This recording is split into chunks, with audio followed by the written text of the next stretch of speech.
Okay, so OAB is a triangle, and OA is 2A, and OB is 2B. M is the midpoint of AB, so that means we can say that's half and that's half. And N is the point on OB, such that ON equals 2/3. And NB equals 1/3. So P is now the point on AN, such that OPM is a straight line, okay. Use a vector method to find OP to PM. So what we really need to find is what O to P is. Okay, and in order to, so OP is our desired thing. And in order to find this, we need to find two different ways of getting from O to P. Or rather, yeah, is that. So we can go from A to P, and we can go from, we can go from A to P, and then we could go A to O to P. Now, that means OP is going to be some fraction of OM. So OP is going to equal X of OM. So let's work out what OM is first. So OM is going to be 2A plus half of AB. So that's going to be OA plus half AB. And OA equals 2A. And half AB would be minus 2A plus 2B. So it'd be half of that. So it's plus half. And then we'd say 2B minus 2A.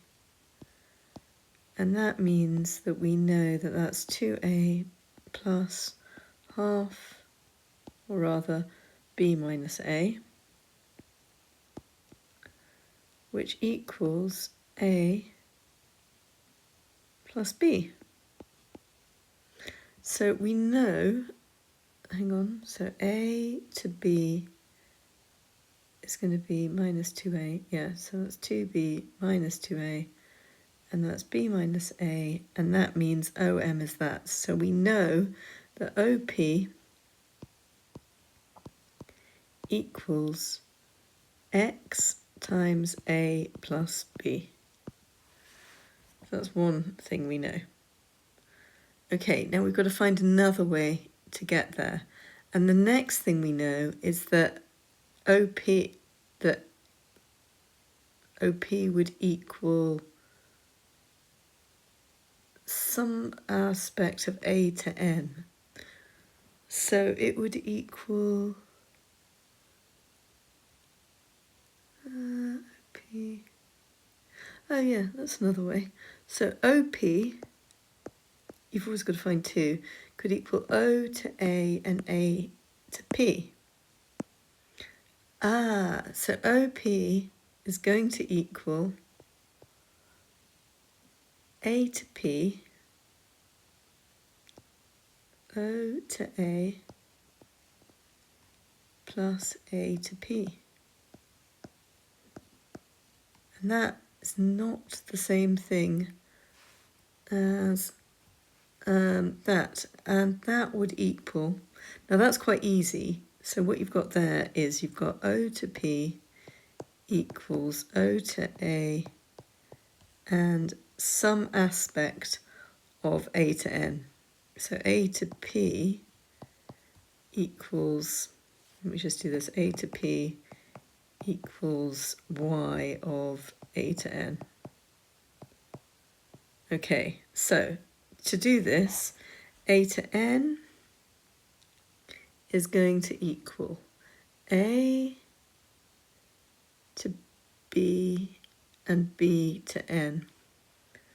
So a to n equals a to b plus a b to n, which equals, let's have a little think about this.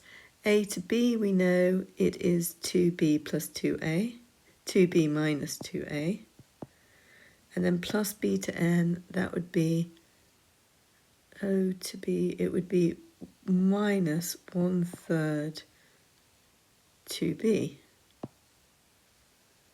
Okay. And that equals, let's just do this a little minute, and that would equal 4/3 b minus 2a. So 4/3 b minus 2a.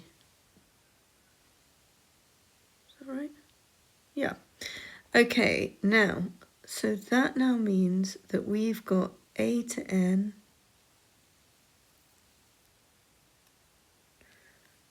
is this. And we know that a to p is something along that. So a to p equals y of 4/3 b minus 2a. Okay. Is that y of 4/3? Yeah, that's right. Okay, because that gets us a to p. Ah. And then that's plus 2a. And if we make it O to P, here you go. This is quite a lot easier. So now OP equals, there we go, 2a plus, oh, we can't take that off, can we? Y 4/3 b minus 2a. Okay, that should do the trick. Now, we now need to equate these two. So we've got OP equals, so OP equals x a plus b, and OP equals, boom, boom, boom, yeah, it does, equals that, equals 2a plus y, so that would be 4/3 b minus 2a. Now we've got to make these equal.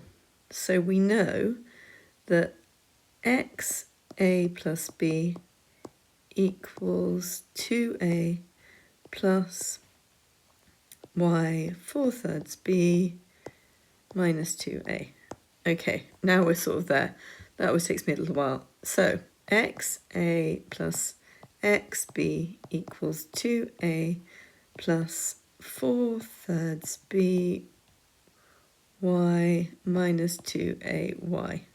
And now all we need to do is have a little look at what we get if we if we compare the a's and the b's. So we know that xa equals 2a minus 2ay. Now if we take out the a's, we get x equals 2 minus 2y. Okay? Now if we compare the b's, we get xb equals 4/3 by. Is there anything else in there? No, and that means that x equals 4/3 y. Now that, I can swap this around, so I get that in terms of y. So if I make y equal x, that would mean it was 3x divided by 4 equals y. So if we fill this in on this, x equals 2 minus